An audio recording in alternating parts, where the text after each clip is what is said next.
welcome back to MATHdali channel.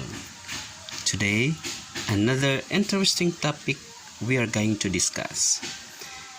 We will deal with the two remaining sequence known as the harmonic sequence and the Fibonacci sequence.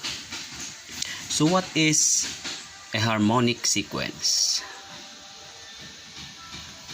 A harmonic sequence is a sequence such that the reciprocals of the terms form an arithmetic sequence. For example,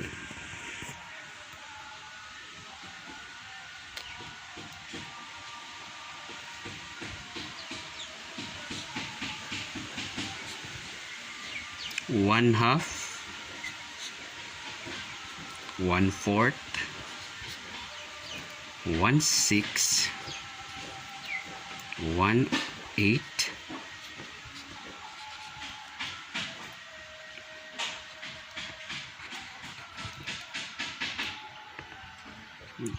that.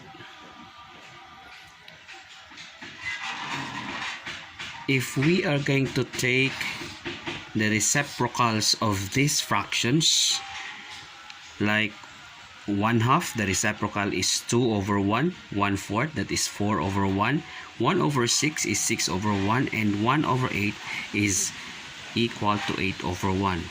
So in short, we can write the reciprocals as 2, 4,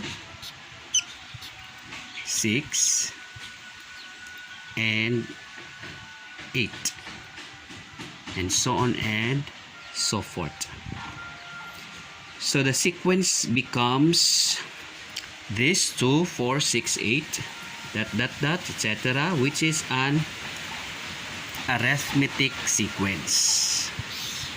So the reciprocals of this forms an arithmetic sequence. Therefore, this example is called a harmonic sequence. Another example for harmonic sequence, we have 1 or -1/20, -1/26, another -1/32, another -1/38, another -1/44, infinity. So if we're going to take the reciprocals of this, the result is -26, or -20, sorry, -26, -32, -38, -44, infinity. So the results here form an arithmetic sequence. Why arithmetic? Because the first term here is -20, so we have a constant number added to in order to find the next term. So the number or the constant number added to 20 to find the next, we have 26. So we have -6. Then 26 added by -6 is -32. -32 added by -6 is -38, and so on and so forth. So we have a constant number here which is added to each term to find the next term. So this is now an example of an arithmetic sequence. So again, harmonic sequence is a sequence such that the reciprocals of the terms form an arithmetic sequence. So I hope you guys understand the harmonic sequence now. Another type of sequence we're going to discuss is known as the Fibonacci sequence. So what is this Fibonacci sequence? A Fibonacci sequence is a sequence where its first two terms are either both 1 or 0 and 1. And each term thereafter in a Fibonacci sequence is obtained by adding the two preceding terms. So an example of a Fibonacci sequence is, we have 0, 1, 1, 2, 3, 5, 8, that or infinity. So why is this considered as a Fibonacci sequence? So since Fibonacci sequence is a sequence where its first two terms are either both 1 or 0 and 1. So the first two terms here in our example are 0 and 1. So if the sequence starts from 0, 1 or 1, then it's considered a Fibonacci sequence. Now, how can we get the next terms in a Fibonacci sequence?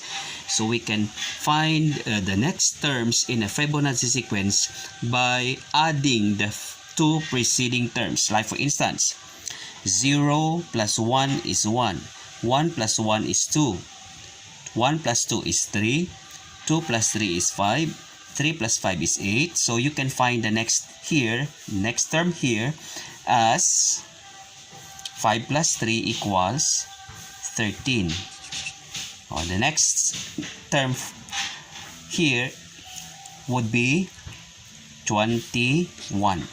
So that's it. So this is how we find the Fibonacci sequence. Another example we have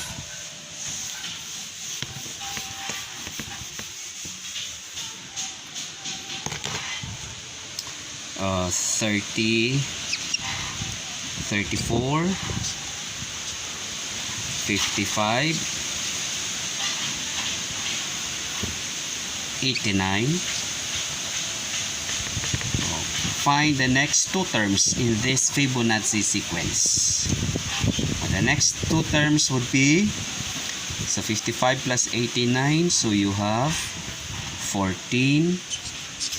Okay, 1, so you have 13, 14. So 144, and next to 144 would be 9 plus 3, 13.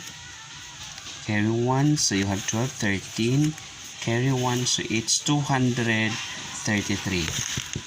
So you can find some of the terms here in this Fibonacci sequence by adding the next two terms, the last two terms in the Fibonacci sequence. So I hope you guys learned about the sequences that we had discussed a while ago. So the harmonic sequence and the Fibonacci sequence. So thank you, and I hope you appreciate this lesson. God bless everyone. Bye bye. And of course, shout out to my avid subscribers, patronized my channel. Thank you so much. God bless.